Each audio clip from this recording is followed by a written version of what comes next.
for you guys, mga batang Lilas. Therefore, let's start with our media con. Let's open the floor for our question and answer. Kasi ready na mga batang Lilas. Mag-answer ng mga questions nyo. Let's start with General. Hello, good afternoon. Welcome to Cebu. John Junior Guha from the Freelance Cebu. So, my first question is this. Before shooting this series, how do you like build your dynamic as a group, as a big cast before you shoot this series?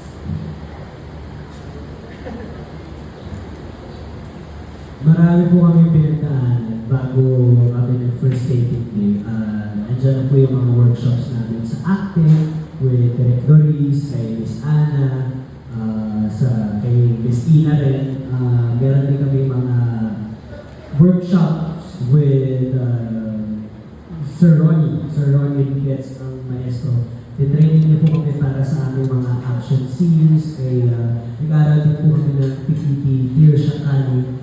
Isa siyang type ng martial arts dito sa Pilipinas. So, before taping, marami na rin po kami yung bonding. And hindi lang siya about sa workshops, dahil lumalabas din po kami sa Patay Malas.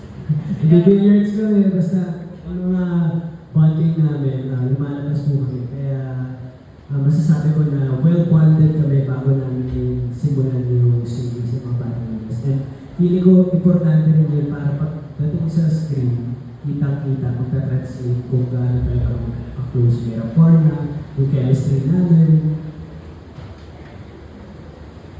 Alright.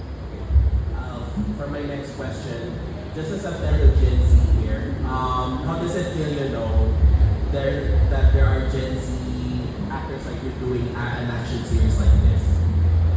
So our image of yung mga action stars before is like FPJ,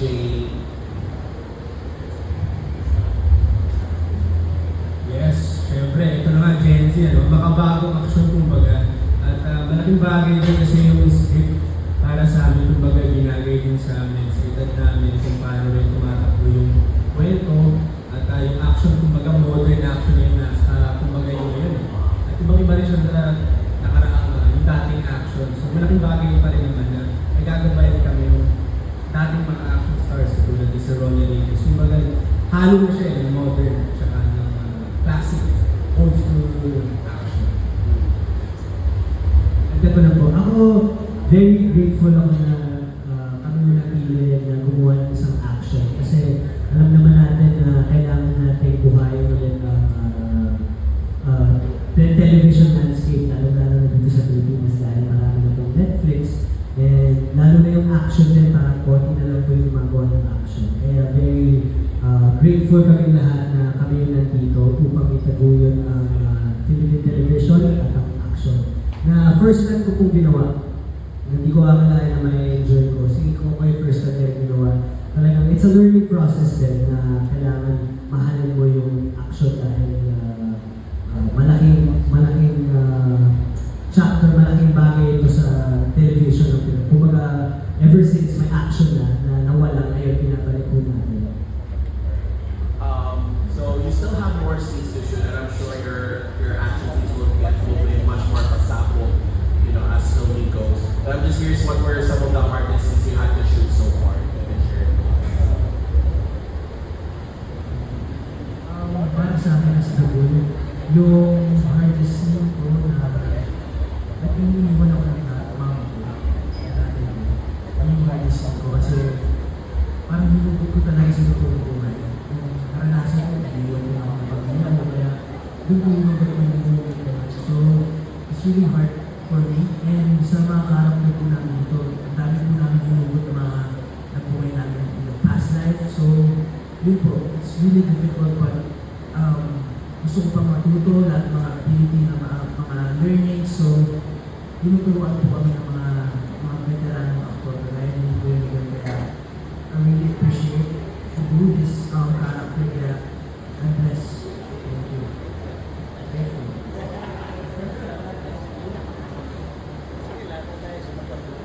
Pwede. Siguro ako, yung pinakamahirap na scene is, hindi pa kasi pinapalabas to, pero ito yung scene na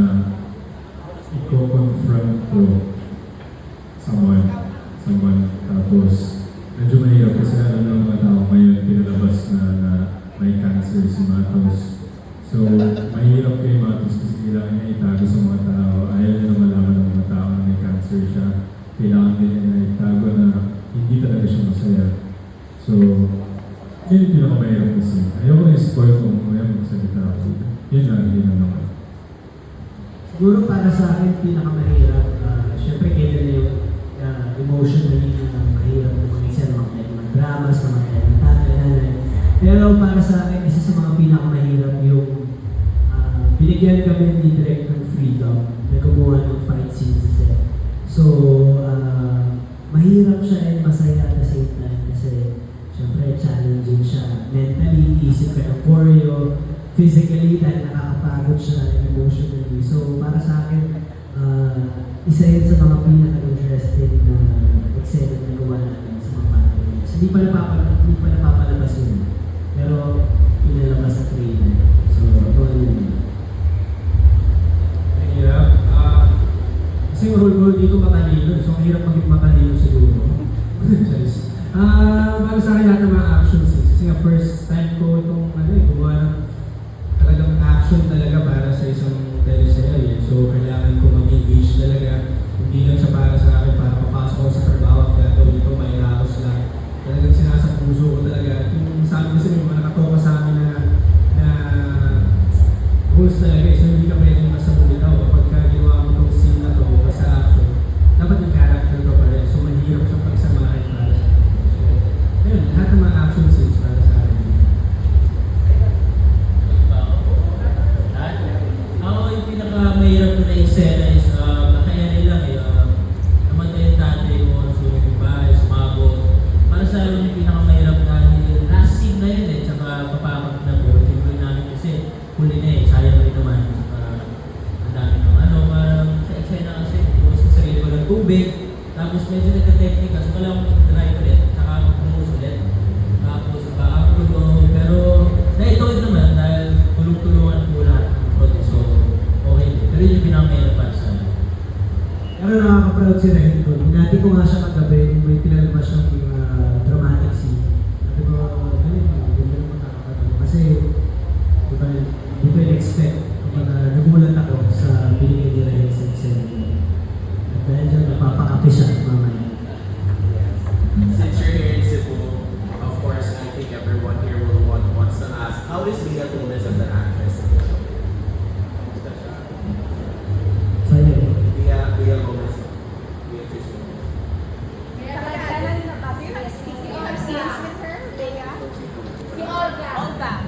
Not yet, kasi iba yung namin. Iba yung mundo niya sa mundo namin. Okay. Pero taga Cebu rin siya. But you've met her, right? Yes, pero hindi kami nagka-excel. Siguro nakita ko siya sa set once na. Naka-excite ako po siya, pero sa aming kamay po, mabalik po siya. Sana maka-excite ako siya ulit. So for my last, alright. So for my last question, because that series tackles a lot of relevant socio-political things about, about the marginalized community. Did it, personally as actors, and of course as human beings, did it make you understand, the plight or the struggles of the marginalized communities here in the Philippines? Well, para sa akin, kailangan mong aralin yung bawat, kunyari, yun yung class ng buhay na namin. Para sa akin, kailangan mong aralin. Bukod sa aralin, kailangan mong tanggin kung ano yung pinagdadaan nila sa araw-araw. In that way, mas magagawa mo na maayos yung character mo, mas maiintindihan yung character mo, and mas tulog ba yan?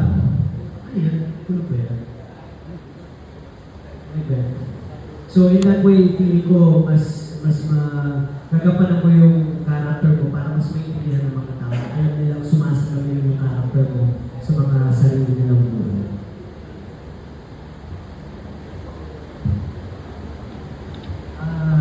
Unang-una kasi there's a different type of character po na huhugot sa amin lahat. And grabe po yung eksena namin isa-isa. So, iba po yung struggle sa buhay namin. Kaya ano sabi ko lang sa mga kabataan ngayon, dapat may boses tayo. Kasi kapag karapatan mo, ipaglaban mo eh. And, masasabi ko lang na hindi lahat ng mga kabataan ngayon nabibigay ng justisya. Kaya kailangan natin i-grow and i-motivate and maging matapang sa mga kabataan niya. Kasi lahat ng mga kabataan ngayon takot eh. Takot ipaglaban yung sarili nila. Kaya ngayon, masasabi ko ng mga kabataan niya, katulad namin, dapat hindi tayo matakot sa mga mangyayari sa future, sa mga kapuluhan, sa mga ng bansa ngayon. And yun, dapat. Kaya, kasi kabataan, kinabukasan ng bayan eh. So, yun lang. Yun ang masabi ko. Very well said, Antonio. Palakpakan naman po natin sila. Very well said, the five of you, mga batang Riles. And Bea Gomez will actually appear as well in this series as Olga. So we'll find out more about her character in the coming episodes of mga batang Riles. And of course, we look forward to a fellow Cebuana who's making waves in Manila, especially in GMA Network, right? So, Actually, meron po family dito sa may Talisa. And last Halloween dito kasi meron dito. May kamag-anak ko. Yung mother side ko, mga taga-Cebu. ay, kaya pala magaling magluto si Mami mo. Ang ganyan. Tama. Mom's side or your dad's side? Mom side. Alright, nice to know that trivia about you, Miguel. Thank you for sharing with that. And now let's turn over the mic to Sandan for his questions. Yes, magandang umaga. Ano nakuha niyo or ano natutunan niyo sa sitwasyon na Cebu Liwanag, personally? Sa mga nangyayari sa Cebu Liwanag. Unahin ko po, I make it simple. Tulad ng mga sinabi ni Antonio, marami po doon na wala po silang boses. Isa ko po natutunan doon sa sitwasyon ng Cebu Liwanag is hindi po sila pinapakinggan. Kaya ang pinaka natutunan ko doon is to fight. Lumaban po kayo para sa boses nyo. Ayun po yung natutunan. Sige, yes, tama po sinabi na ipaglaban mo yung karapatan. Pero natutunan ko rin sa story ng mga batang Riles na kahit nasunugan na yung mga Pinoy, na meron pa rin silang ways para maging masaya, para pasihin yung isa't isa, to uplift yung experience ng mga na-down, nasunugan. And feeling ko, ganun tayo mga Pinoy talaga na masayahin talaga tayo sa kahit anong bagay, kahit may problema na kaya natin tawanan yan. Diba? At kaya natin lampasan ang nakangiti, kumbaga. Unang-una na natutunan ko about sa buhay ng Sitio Liwanag ay mas lalo ko napamahal yung pamilya ko, mas lalo ko silang respeto, mas lalo ko silang binigyan ng time para sa buhay namin ngayon. And kasi mga kabataan kasi ng mga galing sa mga Sitio Liwanag, kagaya ng mga tundo, hindi nila napamahal yung pamilya nila and nakwatsa doon, nakwatsa dito. And masasabi ko lang na kapag nandiyan pa yung pamilya nyo, make time na pasahin mo sila, pakainin mo sila, kahit nakaipon ka ng pera, pakainin mo sila basta maging masaya sila. And dapat, don't be selfish about yourself. Dapat huwag maging selfish. So, yun ang natulan ko. Magpasa ka rin.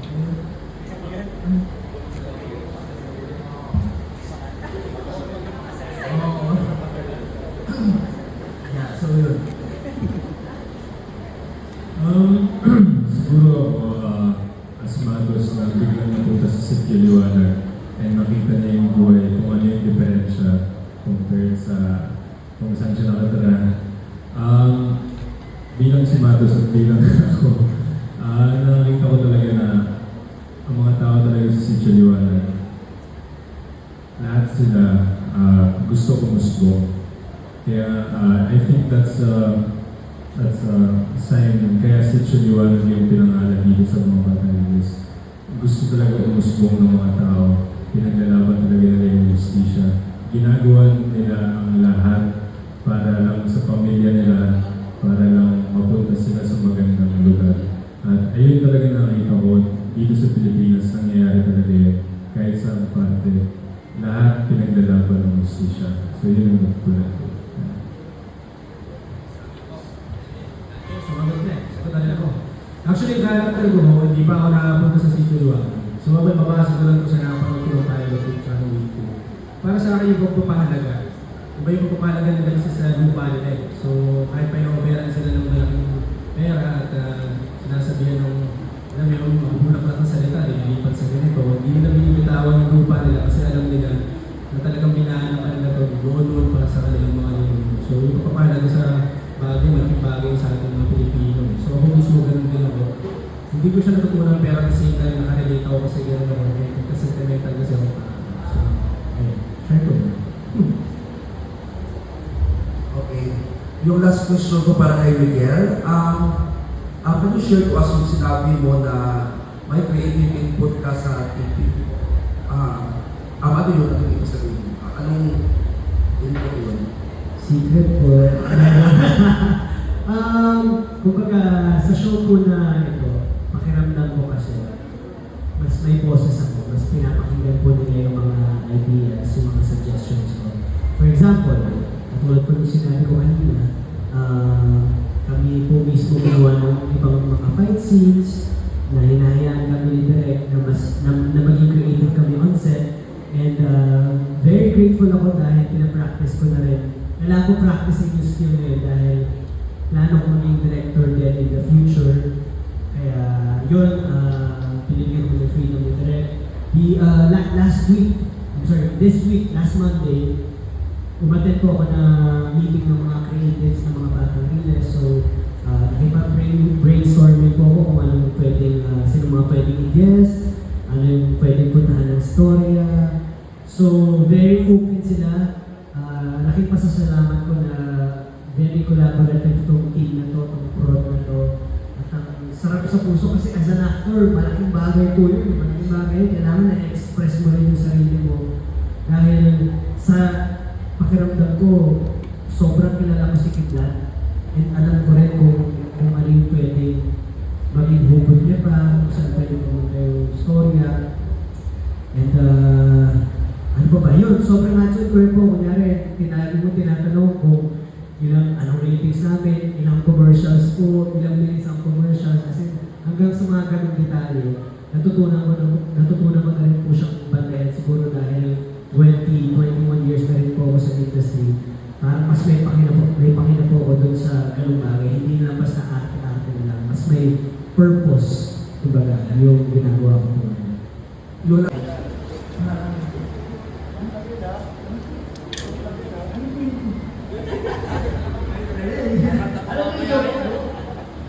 baka pinagsabihan na, no? Pinagsabihan na huwag exaggerate sa mga galawa and yung acting period sa platform. And marami ako natutunan eh. About kay Richard and sa iba pang mga workshop kay Miss Ana, kay Miss Alien. Kaya marami pa sa akin. Binigyan ako ng katulad ng boses to collaborate sa kanila. Marami pong responsibility. Marami pong tulong sa kanila and I'm blessed na tinulungan nila ako na i-practice yung character ko. Itulong yung character ko para mabuhay yung tanggol nito. So, marami yung privilege. Puro privilege. Yun ako. Actually, hindi kasi mag-related talaga si Direk Richard. Sobrang mainahan siya. Meron naman one time na alala, nag-ulit naman sa set. Kasi kami magkakasama, hanggang magulong barkada-gula po talaga. Barkada-gula, nag-enjoy talaga kami. Bigla ko pumunta sa set, guys, pag nasa set tayo, focus tayo. So yun, tapos hindi na po namin yun. Pero hindi naman ganyan si Direk, pagpapaalala dahil masaya talaga Yun na po. Maganda pala yung samahan on the set. So it's that hard to stop that excitement, no? Para makapag-focus sa work. Again, thank you, Sanden, for those questions. And this time, let's hear from our very own DYRT-FM, Pakabum. Hello. Yan, mga batang leaders. Para ka nagulan na. Anyway, my question goes to Dagol Moreno. Antonio Benzon. May challenge ba na isang actor na anak din ni Roy Benzon? Is it a challenge? Na isang actor, pinanak na rin ng isang Roy Benzon? Siyempre, yung kaba, hindi mo wala na sa project. Tinuturuan ko sa umape. And siyempre, may difficulties, may mangyayari, may self-doubt sa sarili mo na pinag-compare mo yung dad mo sa anak mo and mga comments din. So, ginagalingan ko po talaga yung mga lessons na natuturuan sa akin ng dad ko. At basta sinasabi po sa akin na huwag mo silang pansin, basta pansin mo yung sarili mo, nasa puso mo yan, and be yourself, be your character, practicing mo yan lagi, and yun, lagi kang marespeto sa mga tao, yun ang mga importante sa lahat. Ayun, basta papawinin ko na lang yung mga sinabi ko, basta gagalingan ko yung character mo, basta yun.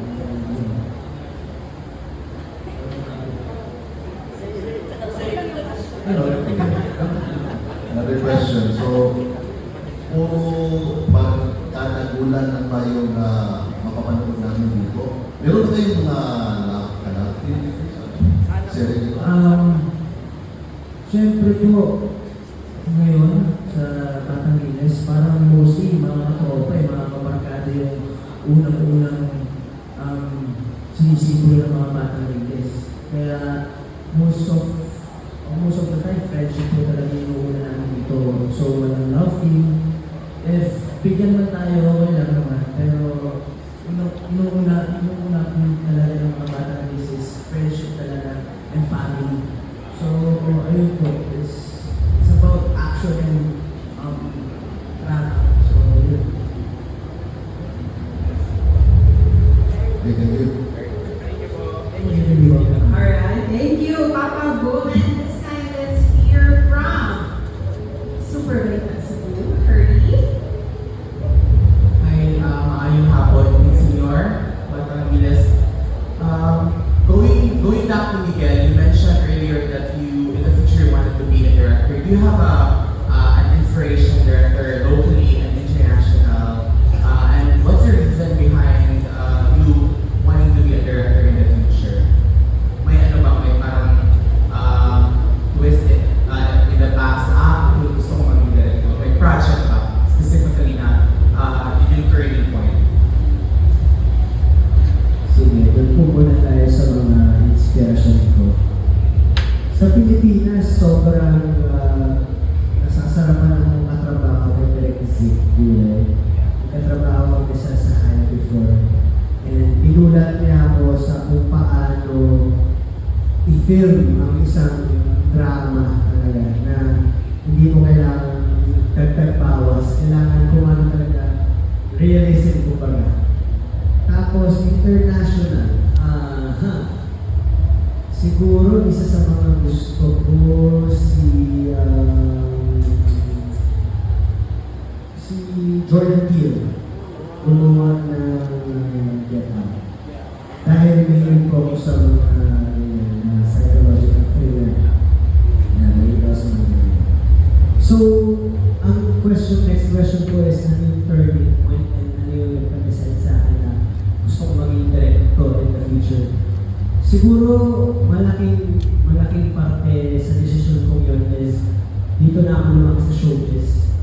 And alam niyo po yun, nalaman ko yung nangyayari in front of the camera and behind the camera. And sobrang na-intrigue, na-curious ako. Gusto kong matutunan kung ano nangyayari behind the camera. Kaya yun, siguro at the age of mga director, meeting ako sa mga cameramen, kung paano sila nag-ooperate. And ito, yung turning point po talaga, pandemic. Kasi nung pandemic, kinailangan namin, pag may mga brand deals, kunyari, kukontakin ka ng isang brand, tapos, syempre, hindi ka naman pwede mag-shoot outside kasi self-shoot kayo kasi naka-lock in kayo di ba? So, sariling shoot kami, ako mismo nag-decide ng shot, ako gumagawa ng script, ako gumagawa ng narrative ng gagawin ko. And na-realize ko na, ay, na-enjoy ko pala siya. Ay, pwede pala. And maganda yung kinalalabasan and kung gusto ng client. So, napag-isip-isip ko, baka may talent ako dito. Baka pwede yung maging future. And syempre, nag-isip rin ako ng backup na naman natin na hindi pa makapagpo ng artista. Pero dahil sobrang mahal ko itong ginagalawan ko yung show business, ayokong lumayo eh. Hindi man ako artista, pwede ako mag-direct, pwede ako magsulat, pwede ako mag-produce, pwede ako mag-manage ng artista. So, yun. Very, marami po akong pupuntahan sa path na yun. Thank you po for that question. For my second question, you guys, Batang Giles went its first week and it went viral. Most of the clips I've seen, you were very inclusive, especially with the LGBTQIA+ members and the cast of your co-cast. How do you feel about it? It's viral, you guys are inclusive, what's really happening sa ground, you are showing it on TV.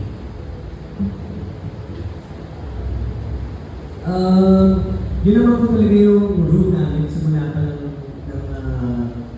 mga bata kayo, ginagawa pa lang namin. Gusto namin mas maging relatable siya ng sobra. And pakiramdam ko, yun yung dahilan kung bakit nagpa-viral yung mga clips namin sa social media. Dahil sobrang relatable niya, nakikita ng mga tao yung mga sarili nila sa mga bawat karakter sa show. And yun, nakarelate sila, share nila hanggang sa kumalat, and may mga characters kami na Lala and Lulu. Yes, part naman po talaga sa mga dahil sa kahit sa lugar, may mga gano'n naman, hindi naman natin sila discriminate. And actually, sila pa nga yung nagbibigay ng kasiyahan sa Sitio Luwak, di ba?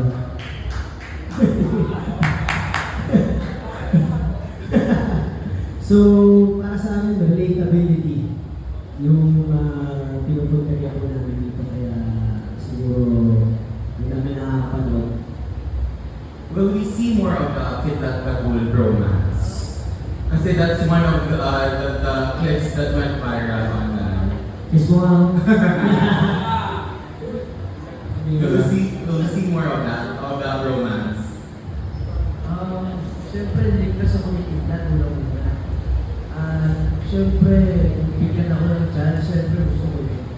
So, yung friendship namin, yung group party, kaya and maganda po yung relationship namin ni Kidlat sa mga bata kailis. Kasi parang nakaganap ko sa totoong buhay ng mga kabataan natin. And meron silang kaibigan, nagtutulungan, kaya nakahanap sila ng grupo ng mga bata kailis sa cruise, Convoy, parang sa Convoy talaga ang mga naranasan ko. So, sana, tulong natin dati, gusto ko ba? Kung ako tatanungin, syempre gusto ko. Dahil saya ko. Actually, yung scene na yun, yung viral. Ad-lib lang namin yun. Yung mismo ganyan, wala talaga siya script. Nasa script lang yung kunyari, tinawag ko siya tol, matutuwa siya. Pero yung asaran namin towards the end, ad-lib na lang yun. Kung ako tatanungin, gusto ko pa ng maraming eksena gano'n, of course. Dahil nag-enjoy ako kahit eksena si Antonio. Kahit first show niya pa lang, 16 years old pa lang siya, maganda na yung pinapakita niya sa show. And gusto kong sabihin na I'm really proud of this guy. Feeling ko malayo yung mararating niya. Kaya,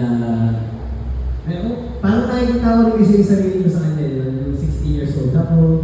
Kaya, ayun, excited ako kung may mga ganun pang eksena. Sana meron ba? Sana meron.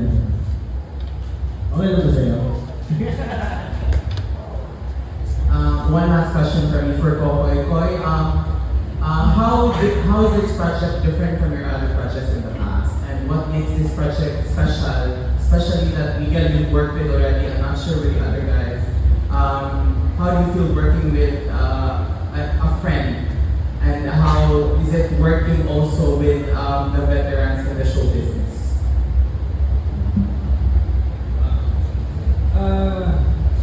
Wonderful question.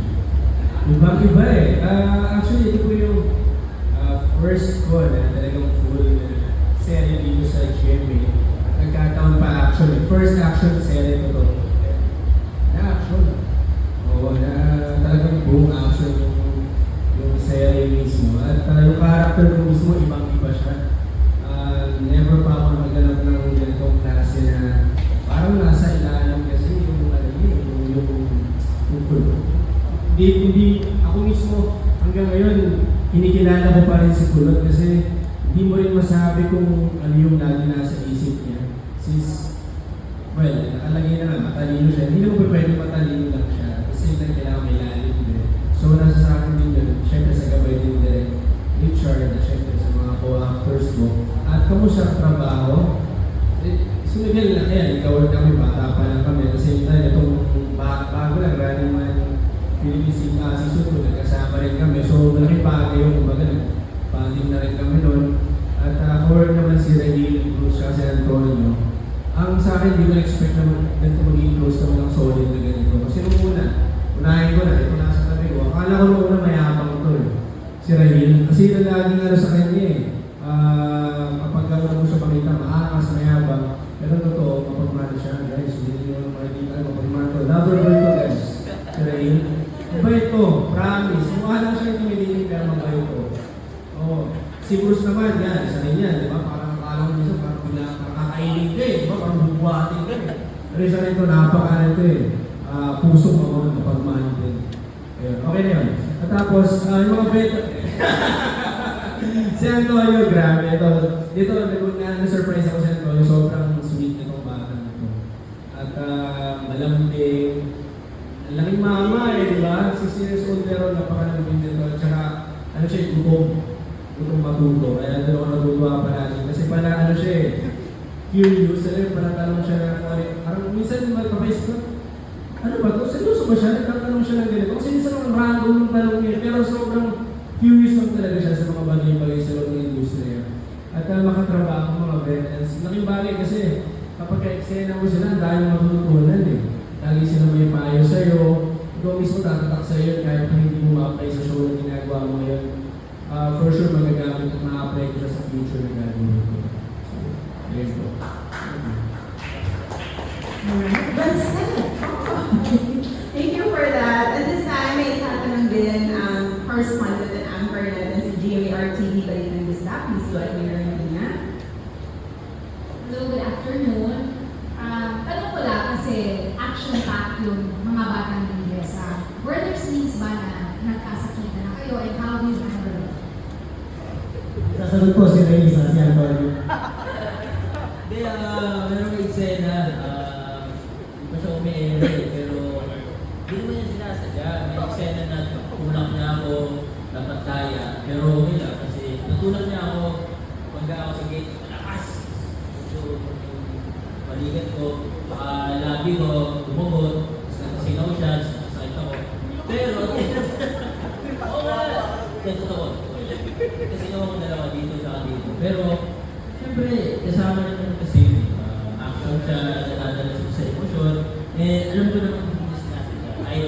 Hindi naman niya sinasadya eh.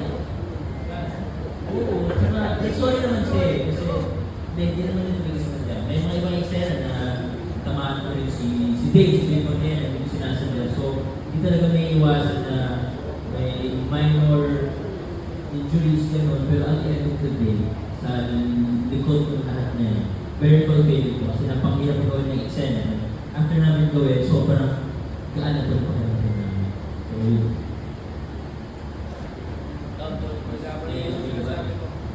Sorry ka. First of all, hindi ko siya siyaktan. Unang-una ako ako yung nasaktan. Tinamaan ko yung camera. Yung basketball yun eh. Yung basketball? Ito yung sa isip ng Barbarina. Ba natulog na? Hindi. Yung galit na galit ako sa'yo? Oo.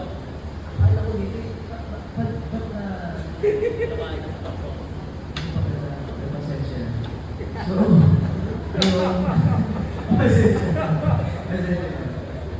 pero yun, may character kami nun eh. Parang tag-ulit-sig na talaga yung kaaway. At yun nga, sabi ni Sig, dapat matuto ka talaga sa self-defense. And kung cinematic stunts, at ayun, dapat wise ka lagi kapag natamaan yung tao, yung actor. Kasi ikaw rin mapapahamak na in the future. So, yun po, dahan-dahan po talaga kami. Iiwasan po namin yung masaktan sa isa't isa. So, yun po. Thank you. Thank you for sharing that funny story. Kahit ma-action niya, masakit. It's still a funny story though. Thank you for sharing it. And this time, let's hear from Ms. Vanessa. I might have one. My first question, since the mic is with you, Miguel. In your opening narration, during the pilot episode, parang yung line mo may slide pa rin when you said na hindi niyo gusto maging tagapagtanggol kundi maging bayan. Sinabi mo na rin kanina that you're also aware of, or you want to be updated on the ratings. Are you hyper-conscious of your competition? Is that something that's always at the back of your mind? Well, andyan.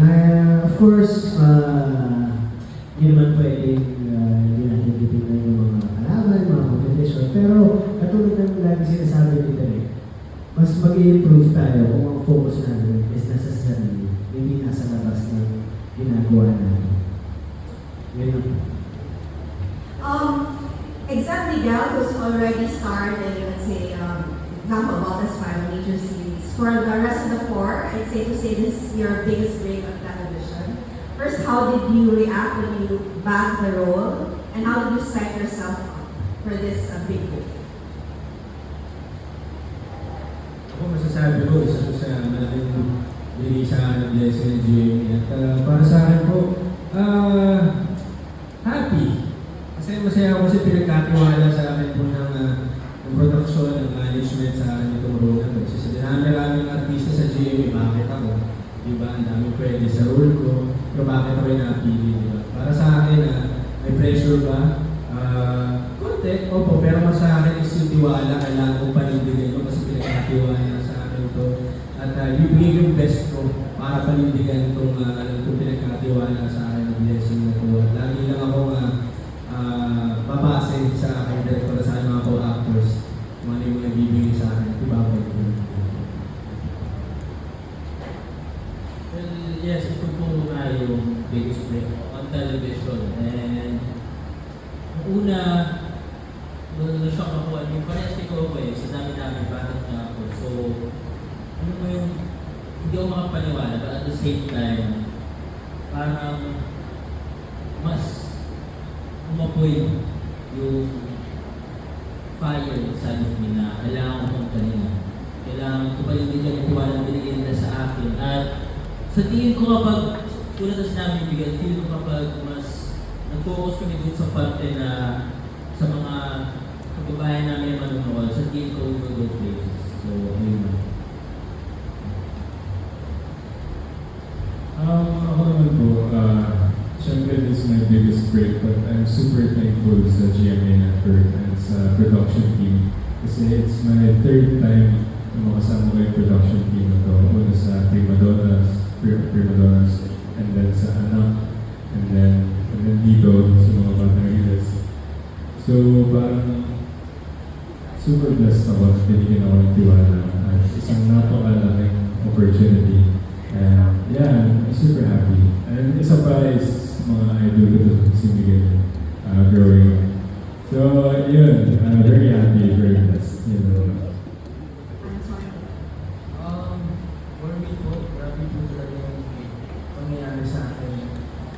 Ako pasok. So, grabe po talaga yung tulong na unexpected po na nakuha ako dito sa show na to. And this, the most biggest break for me po talaga. Kasi mostly AOS or on Sunday po talaga. And for dancing, so mabuti na mapakita ko yung talent ko. Besides singing and dancing, napapakita ko yung acting ko. Sapol, sige, sapol. Ano man lang ba yung konting linya lang?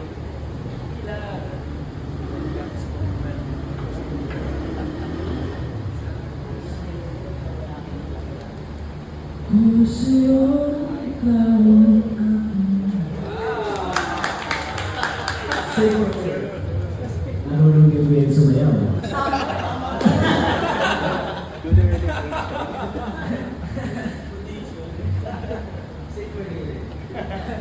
Pero unang-una po, unexpected po talaga kasi mostly workshop po talaga with Miss Ana. Pinipare po talaga ako.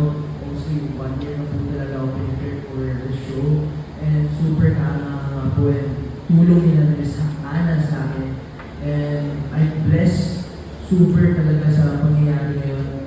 At pati ako ngayon, unexpected pa rin, nasashock pa rin ako sa pangyayari na nandito ako sa mga batang nilis. Nandito yung best actor na si Coco Santos at Miguel Felix. At pinakakausay na actor dito. So, grabe po talaga yung pinigay po sa akin ng GMA. Thank you po so much. And yun, grateful.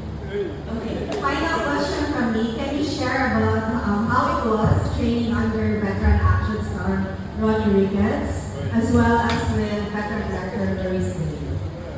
Sige, ako muna. Sisimulan ko po yung kay Sir Ronnie Ricketts. Ibang klase po. Hindi ako personally, ako na lang ha. Hindi ko expect na gano'n talaga. May biruan konti, pero iba yung pag-street ko ni Sir Ronnie pagdating sa martial arts. Kasi iba yung tinitreat ko eh. Talagang puno ng passion. Kumbaga, very passionate at nandun lagi yung respeto. Dapat ang prinsipyo. Hindi lang siya basta akala kasi natin pag sinabi yung martial arts, pagka-training, physically lang eh. Lahat eh. Buhos eh. Puso. At talagang focus ka talaga lagi kapag kakaharap mo sa Sir Ronnie. Hindi pwede pa palembot-lembot ka, kailangan talagang prepared ka. Pag pumunta ka sa training ni Sir Ronnie, prepared ka. Alam mo kung ano yung pinasok mo. And with Director Riz,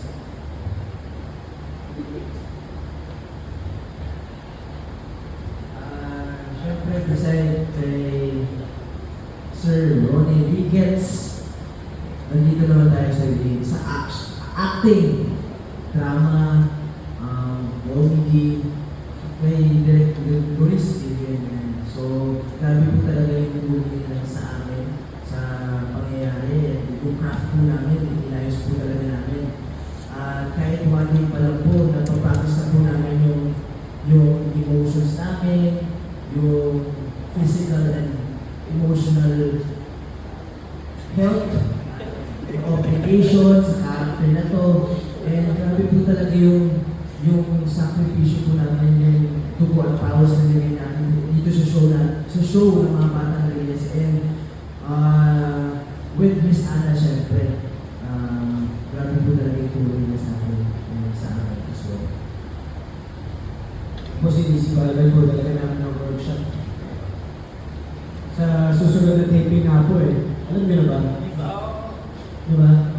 From workshop, diretso kami taping. Yung schedule po. Meron po ba ganun?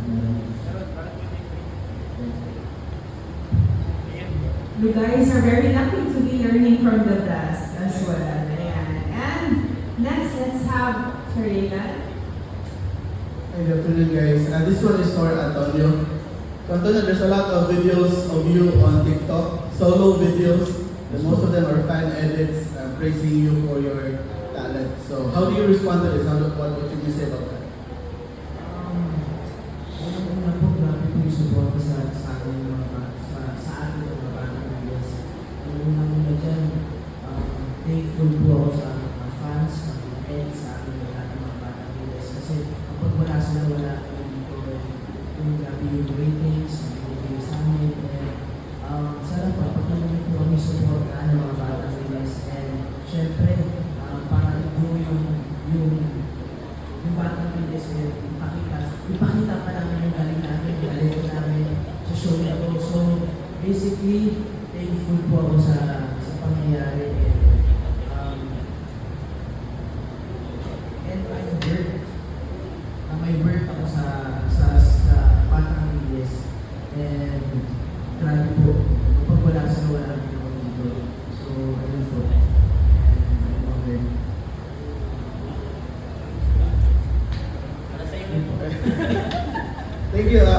next question po. Can you tell us about your experience shooting like sa actual community? How was it shooting there? Masaya. Masaya po siya dahil sobrang laking tulong niya sa mga characters namin na mas magiging character ba. Kumbaga, ando na eh.